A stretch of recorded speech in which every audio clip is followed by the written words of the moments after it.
प्यारे बच्चों नमस्कार। आज की ऑनलाइन क्लास में आपका स्वागत है।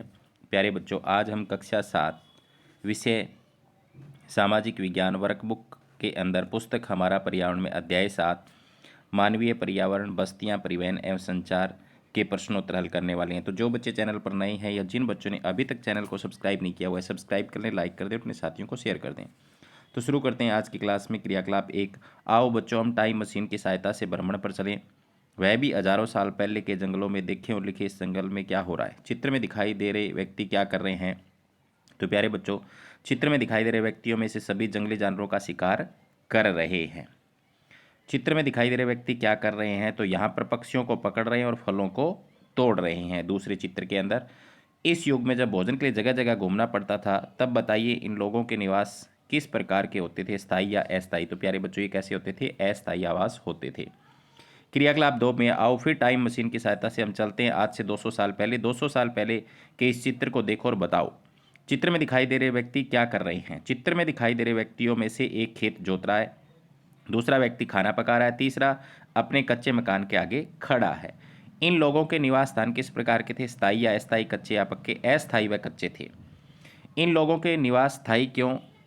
सोचो और लिखो। क्योंकि ये लोग एक स्थान पर रहकर खेती करने लगे, आग पर खाना पकाने लगे, सर्दी गर्मी वर्षा से बचने के लिए घर बनाने लगे। क्रियाकलाप 3। आओ अब चलें 50 साल पहले की औद्योगिक बस्ती में। इस बस्ती का यह चित्र देखो और बताओ, चित्र में दिखाई दे रहे व्यक्ति क्या कर रहे हैं?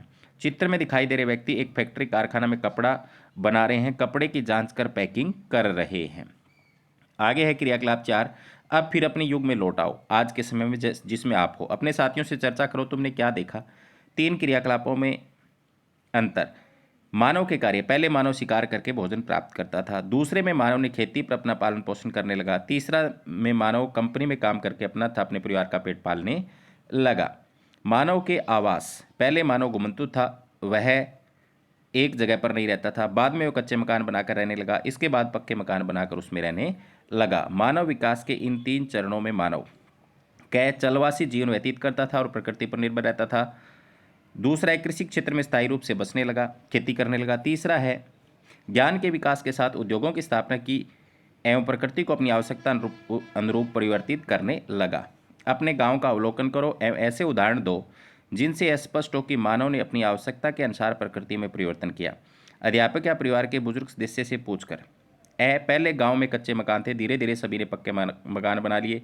पहले गांव के लोग खेती के लिए वर्षा पर आश्रित थे, लेकिन बाद में नदियों नहरों ट्यूबवेल से सिंचाई करने लगे। पहले मुख्य व्यवसाय कृषि था, लेकिन अब गांव के लोग भी शहरों में जाकर नौकरी करने लगे। क्रियाकलाप 5। अपनी पाठ्य पुस्तक में से बस्तियों की स्थापना के कारणों को पढ़ो एवं प्रत्येक चित्र के सामने स्थापना के प्रमुख कारण लिखो। बस्तियों की स्थापना का प्रमुख उद्देश्य था एक स्थान पर टिक कर रहना, ताकि मानव सर्दी गर्मी वर्षा जंगली जानवरों से बचाव कर सके और मकान बनाकर इकट्ठे रह सके। दूसरा, यातायात के साधनों द्वारा तैयार माल खाद्यान्न कृषि उपजें था, खनिज उत्पाद मांग के अनुसार सुविधापूर्वक भेजे जाते हैं। सुरक्षा की दृष्टि से यातायात के साधन महत्वपूर्ण हैं। मनुष्य को एक स्थान से दूसरे स्थान जाने के लिए इन साधनों की जरूरत पड़ती है। यातायात के साधन दूसरे चित्र में दिखाए गए हैं। तीसरा है उद्योगों के विकास से लोगों का जीवन स्तर ऊंचा उठता है, रोजगार मिलता है और देश तरक्की करता है। इसके बाद में पर्यटक स्थल हमें नई संस्कृतियों, परिदृश्यों और गतिविधियों का पता लगाने और अनुभव करने की अनुमति देता है। तो ये चित्र पर्यटक स्थल का दिखाया हुआ है यहाँ पर। आगे है अपने गांव नगर का अवलोकन करो और लिखो कि इसकी स्थापना का प्रमुख कारण क्या है। कारण एक या अधिक भी हो सकते हैं। गांव की स्थापना का प्रमुख उद्देश्य कि गांव के सभी लोग एक स्थान पर टिक कर रह सके, उन्हें किसी अन्य गांव में जाना न पड़े। अपनी पहचान बनाने के लिए एक स्थान पर और एक गांव में रहना आवश्यक है। क्रियाकलाप 6। एक स्थान से दूसरे स्थान पर जाने के लिए तुम कौन कौन से साधन काम में लाते हो? एक स्थान से दूसरे स्थान पर जाने के लिए हम साइकिल, स्कूटर, बस, ऑटो, मोटरसाइकिल, कार, रेलगाड़ी आदि साधन काम में लेते हैं। अपने शिक्षक परिवार के बड़े सदस्यों से चर्चा करके लिखो कि 50 वर्ष पूर्व तुम्हारे गांव शहर में लोग कैसे आते जाते थे। तो 50 वर्ष पहले गांव या शहर के लोग पैदल या बैलगाड़ी से आते थे, घोड़ा गाड़ी का भी प्रयोग करते थे। अमीर लोग बग्गी या कार में आते जाते थे। आगे नीचे कुछ परिवहन के साधनों के चित्र दिए जा रहे हैं। इन चित्रों को उनके आविष्कारों के क्रम में मिलाइए। तो हवाई जहाज़ है वो सबसे लास्ट का आविष्कार है, तो 6 से मिलाया हुआ है। और दूसरा है घोड़ा, तो तीसरे से मिलाया हुआ है। सबसे पहले जो है एक आदमी एक नाव पर बैठा हुआ है, लकड़ी की नाव है वो है। तो यहाँ पर मैंने मिलान किया, आप इसको देख लेना पॉज करके और मिला लेना। प्राचीन काल में लोगों को एक स्थान से दूसरे स्थान पर जाने में क्या क्या समस्याएं आती थी। प्राचीन काल में लोगों के पास यातायात के कोई साधन नहीं थे, तो अपना सामान पीठ पर लाद कर ले जाते थे। बाद में पशुओं का उपयोग करने लगे। क्रियाकलाप 7, जैसे जैसे परिवहन के साधनों का विकास होता गया, एक स्थान से दूसरे स्थान पर आवागमन आसान होता गया। विभिन्न स्थान विशेष मार्गों से जुड़ गए। वर्तमान में इन मार्गों को उनके महत्व और उपयोगिता के आधार पर अलग अलग नाम दिए गए हैं। देश के प्रमुख नगरों को जोड़ने वाले राष्ट्रीय राजमार्ग कहलाते हैं। कुछ मार्ग छोटे शहरों, जिला मुख्यालयों, कस्बों और गांवों से जुड़े होते हैं, ये राजमार्ग कहलाते हैं। वे सड़कें जो विभिन्न गांव राष्ट्रीय राजमार्ग और राजमार्गों को आपस में जोड़ती है, संपर्क सड़क कहलाती है। देश में अभी भी कई ऐसे गांव हैं जो कच्चे मार्गों द्वारा ही जुड़े हैं। क्या तुमने कभी कोई राष्ट्रीय राजमार्ग देखा है? हाँ, देखा है। NH9 जो सिरसा से हिसार के बीच जो है वो NH9 है।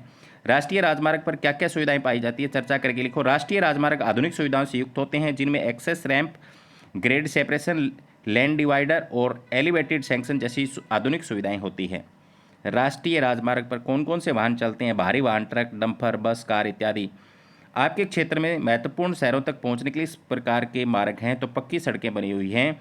देश में कुछ वर्षों में अत्याधुनिक सड़क मार्ग विकसित हुए हैं। देश के मध्य हिस्सों को जोड़ने के लिए स्वर्णिम चतुर्भुज बनाया गया है, जो देश के चारों ओर महानगरों कोलकाता, दिल्ली, चेन्नई, मुंबई को जोड़ता है। ये उच्च श्रेणी के मार्ग हैं जिन पर कई तरह की सुविधाएं मिलती हैं। तो यहाँ पर सड़क मार्ग आपको दिखाए गए हैं। तो ये सड़क मार्ग का एक नक्शा है। तो आगे देखो, स्वर्णिम चतुर्भुज किन किन शहरों को जोड़ता है, इन्हें मानचित्र में पहचान कर गोला बनाइए। तो यहाँ पर देखो गोले बनाए हुए हैं, गांधीनगर, जयपुर, दिल्ली, इलाहाबाद, यहाँ पर कोलकाता, भुवनेश्वर। तो ये राउंड किया हुआ है, ये नक्शे में आप अच्छी तरीके से देख सकते हो।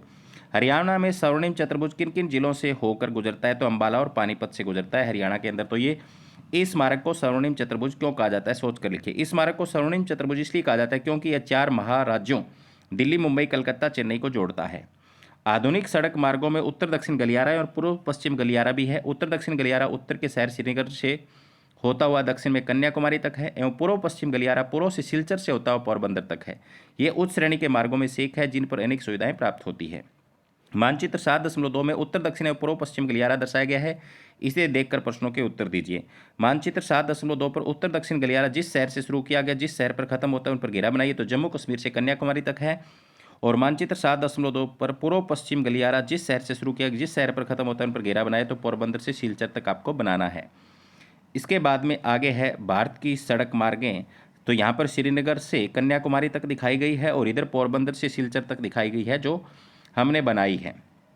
आगे है मानचित्र में देखकर बताइए है मार्ग किन किन राज्यों से होकर गुजरता है। पूर्व पश्चिम गलियारा गुजरात में पोरबंदर, राजकोट, पालनहार से, राजस्थान में उदयपुर से, उत्तर प्रदेश में झांसी, कानपुर, लखनऊ, फैजाबाद, मुजफ्फरनगर से, असम में दिसपुर और सिलचर से, मेघालय में शिलोंग और बिहार में पूर्णिया से होकर गुजरता है। और उत्तर दक्षिण गलियारा जो है जम्मू और कश्मीर में जम्मू कश्मीर श्रीनगर से, पंजाब में अमृतसर से, हरियाणा में अम्बाला पानीपत से, दिल्ली में दिल्ली से, उत्तर प्रदेश मथुरा, आगरा, ग्वालियर, झांसी, ललितपुर से, मध्य प्रदेश में सागर, सिवनी, महाराष्ट्र में नागपुर, हैदराबाद में निजामाबाद, अलीबाग, आंध्र प्रदेश में अनंतपुरम, कर्नाटक से बेंगलोर और तमिलनाडु में कृष्णगिरी, सेलम, मदुरै और कन्याकुमारी से होकर गुजरता है।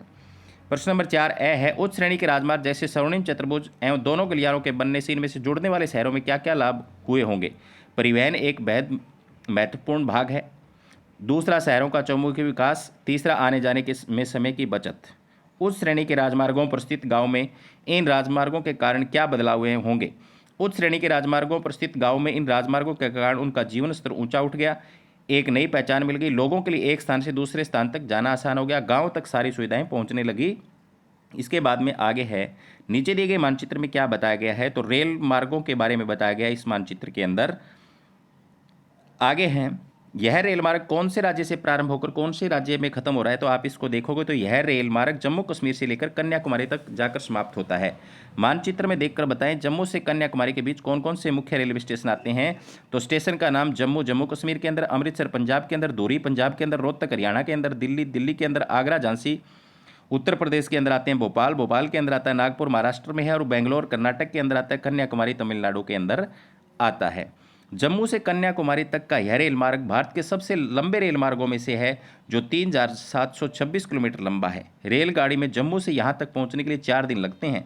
इस रेल मार्ग पर चलने वाली रेलगाड़ी का नाम हिमसागर एक्सप्रेस है। सोचकर बताइए कि इस रेलगाड़ी को हिमसागर क्यों कहा जाता है? क्योंकि यह देश के 12 राज्यों से होकर गुजरती है। इससे जम्मू से कन्याकुमारी तक पहुंचने में 4 दिन लगते हैं। पता करो कि हिमसागर एक्सप्रेस हरियाणा की किन मुख्य स्टेशनों से होकर गुजरती है? तो रोहतक स्टेशन से होकर गुजरती है। यात्रा करने के अलावा रेलगाड़ी और क्या क्या काम करती है? यात्रा करने के अलावा रेलगाड़ी माल ढोने, दूध के डिब्बे ले जाने, कोयला, लकड़ी, अयस्क, खाद जैसी भारी सामान ले जाती है। जल परिवहन। प्राचीन काल में लोग लकड़ी के गट्ठों को पानी में बहाकर वस्तुओं को एक स्थान से दूसरे स्थान पर भेजा करते थे। धीरे धीरे नाव का विकास हुआ। इसके बाद पतवार वाली नाव आई, जो हवा के वेग से चलती थी। वाष्प इंजन के आविष्कार ने जल परिवहन को बढ़ावा दिया। इससे जहाज़ों के आकार और गति बढ़ने के साथ साथ इससे परिवहित होने वाली वस्तुओं की मात्रा और मनुष्यों की संख्या में भी बढ़ोतरी हुई। पहली जो नाव है उसमें एक आदमी बैठ सकता है, दूसरी में एक ज़्यादा बैठ सकते हैं, तीसरी में और ज़्यादा, और जो चौथी है वो लड़ाकू विमान भी लड़ने के युद्धों के अंदर भी काम में ली जाती है। उपरोक्त चित्र 1 से 4 तक में हो रहे जल परिवहन के विकास में परिवर्तन को दर्शाया गया है। बताइए एक व दो में क्या अंतर है? चित्र 1 में व्यक्ति एक ही बैठ सकता है, लेकिन चित्र 2 में कई व्यक्ति एक साथ बैठ सकते हैं। चित्र 2 व 3 में क्या अंतर? चित्र 2 में नाव पतवार से चलती है और चित्र 3 में यह इंजन से चलती है। चित्र 3 व 4 में क्या अंतर? चित्र 3 में पुराने जमाने के जहाज है जो सामान व सवारी ढोते थे। चित्र 4 में आधुनिक जहाज युद्ध भी लड़ने के काम आते हैं। जैसे जैसे मशीनों और भाप इंजन का विकास हुआ, मनुष्य ने जल परिवहन के विकास में यंत्रों का उपयोग किया। दुनिया का नक्शा देखो, इसमें विभिन्न महाद्वीपों के बीच समुद्र हैं। समुद्र में परिवहन नहीं होने के कारण एक एवं पृथ्वी के महाद्वीप पर रहने वाले लोग एक स्थान से दूसरे स्थान के बारे में नहीं जान पाते थे। समुद्री परिवहन के कारण विभिन्न द्वीपों एवं महाद्वीपों की खोज हुई। तो समुद्री यातायात जल परिवहन का विकास नहीं होता तो आज की दुनिया कैसी होती? यदि जल परिवहन नहीं होता तो हमारा देश आज इतनी तरक्की नहीं करता। जल परिवहन से हम दूसरे देशों से व्यापार कर सकते हैं व सामान आयात निर्यात कर सकते हैं। देश के समुद्र तटीय प्रदेशों में नाव व छोटे जहाज़ों के माध्यम से वस्तुओं का परिवहन व लोगों का आवागमन होता है। हमारे देश का समुद्र तट भी बहुत बड़ा है। यहाँ कई बंदरगाह पत्तन हैं, छोटे बड़े जहाज रहते हैं एवं जहाँ से जहाज़ों में सामान चढ़ाया वो उतारा जाता है, बंदरगाह पत्तन कहलाता है। तो यहाँ पर भारत का जल मार्ग ये दिखाया हुआ है इस चित्र के अंदर। तो भारत का मानचित्र 7.4 देखकर बताइए पूर्वी तट पर कौन कौन से बंदरगाह हैं? तो तूतीकोरन, चेन्नई, विशाखापट्टनम, पारादीप, कोलकाता और एन्नोर पूर्वी तट पर हैं। पश्चिमी तट पर कौन कौन से बंदरगाह हैं? तो Kandla port, Jawaharlal Nehru port, Mumbai port, new Mangalore port और कोचीन पोर्ट हैं। मुंबई बंदरगाह से समुद्र मार्ग द्वारा कहाँ कहाँ जाया जा सकता है? तो Muscat, Cape Town, Mauritius, Karachi, Kandla. Chennai बंदरगाह से समुद्र मार्ग कहाँ कहाँ पाया जा सकता है? तो Yangon, George town, port Blair, Colombo, Kolkata. वायु परिवहन वर्तमान में यह सबसे तेज, आधुनिकतम एवं सुविधाजनक परिवहन के रूप में माना जाता है। हवाई मार्ग से देश विदेश के प्रमुख स्थान जुड़े होते हैं। देश में विभिन्न स्थानों में विदेश में जाने हेतु कई प्रकार की हवाई सेवाएं उपलब्ध हैं। ये हवाई सेवाएं सरकारी व निजी क्षेत्र द्वारा संचालित की जाती है। वर्तमान में देश में औद्योगिक व तकनीकी व सूचना क्रांति विकास के साथ हवाई परिवहन का प्रचलन बढ़ गया है। हवाई परिवहन युद्ध, प्राकृतिक आपदा एवं दुर्गम स्थलों तक पहुंचने के लिए काम में आता है। क्रियाकलाप दास, वायु परिवहन के कौन कौन से साधन होते हैं? नाम लिखो। तो हवाई जहाज है, हेलीकॉप्टर है, रॉकेट है, विमान है इत्यादि है। भारत की किन्हीं 4 वायु परिवहन सेवाओं के नाम लिखो। तो किंगफिशर, इंडिगो, जेट एयरवेज, निजी हेलीकॉप्टर। किन किन परिस्थितियों में वायु परिवहन की आवश्यकता सबसे ज़्यादा होती है? हल्की व शीघ्र नष्ट होने वाली वस्तुओं को कम समय में एक स्थान से दूसरे स्थान तक भेजा जा सकता है। किसी बीमार व्यक्ति को इलाज के लिए शीघ्र पहुंचाने में, प्राकृतिक आपदा, युद्धों में तथा आपातकालीन स्थितियों में वायु परिवहन का प्रयोग होता है। नीचे कुछ परिवहन सेवा साधनों के नाम लिखे, इन्हें छांटकर तालिका में लिखिए। एयर इंडिया, उत्तर पश्चिमी रेलवे, एयर डेक्कन, दिल्ली परिवहन निगम, नौसेना जहाज, हेलीकॉप्टर, राजस्थान परिवहन निगम, मेट्रो, ट्रोम, रेलवे स्टेशन, बंदरगाह, रोपवे। तो मैंने यहाँ पर छांट कर लिखे हुए हैं, आप भी यहाँ से छांट करके इस तरीके से यहाँ वीडियो को पॉज करके लिख लेना। इसके बाद में है नीचे कुछ संचार माध्यमों के चित्र दिए गए हैं। तो पहला सैटेलाइट है, दूसरा पत्र है, तीसरा मोबाइल है। तो यहाँ पर मैंने लिखा हुआ है सैटेलाइट, पत्र, मोबाइल, सिनेमा, रेडियो, रेलगाड़ी, टेलीविजन, अखबार, ये हैं। उपरोक्त संचार के साधनों में संचार के माध्यम में तुम किन किन का उपयोग करते हो? मोबाइल, सिनेमा, रेलगाड़ी, टेलीविजन, अखबार का प्रयोग हम आज भी करते हैं। क्या इनके अलावा और भी कोई संचार के माध्यम में अपने साथियों से चर्चा करके सूची बनाओ? टेलीग्राम है, फैक्स है, ईमेल है। तुम्हारे यहाँ चिट्ठी कौन लेकर आता है? तो डाकिया लेकर आता है। वह चिट्ठी मान लो आपके पास 17 को अगर लिखी गई तो 28 को पहुँची। पता करके लिखना है किस तारीख को पहुँची। क्या ऐसा कोई साधन है जिससे किसी दूसरे राज्य देश में भेजा गया संदेश आपको तुरंत मिल जाए? तो वो है ईमेल। पुराने समय में संदेश कैसे भेजे जाते थे? अपने साथी से चर्चा कर सूची बनाओ। पुराने समय में संदेश कबूतरों के द्वारा भेजे जाते थे। संदेश वाहकों द्वारा, घोड़ों द्वारा, हरकारों द्वारा संदेश भेजे जाते थे। तालिका पूरी करें। व्यक्ति जिसे संदेश भेजना हो, संदेश भेजने में इन साधनों का उपयोग करेगा। तुम्हारे दोस्त को भेजेंगे तो मोबाइल, तुम्हारे पिताजी मोबाइल, तुम्हारे अध्यापक मोबाइल, सरकार मोबाइल। नीचे कुछ संचार के साधनों के नाम दिए गए हैं, इनके माध्यम से तुम्हें किसी को संदेश भेजना हो, पता करो तुम्हें इसके लिए किन किन चीज़ों की आवश्यकता होगी। तो मोबाइल से अगर भेजेंगे तो नेट की सुविधा चाहिए, भेजने वाले का नंबर चाहिए। चिट्ठी भेजनी हो तो कागज़ चाहिए, पेन चाहिए और उसका पता चाहिए। ईमेल भेजना हो तो ईमेल आईडी और नेट चाहिए मोबाइल के अंदर। टेलीफोन करना हो तो कनेक्शन चाहिए, टेलीफोन नंबर चाहिए आगे वाले के। अखबार जिसको संदेश भेजना उसका फोटो, पता हुआ मोबाइल नंबर होना चाहिए। तो प्यारे बच्चों, आज की क्लास में इतना ही। मिलते हैं नेक्स्ट क्लास में, तब तक के लिए बाय बाय, धन्यवाद।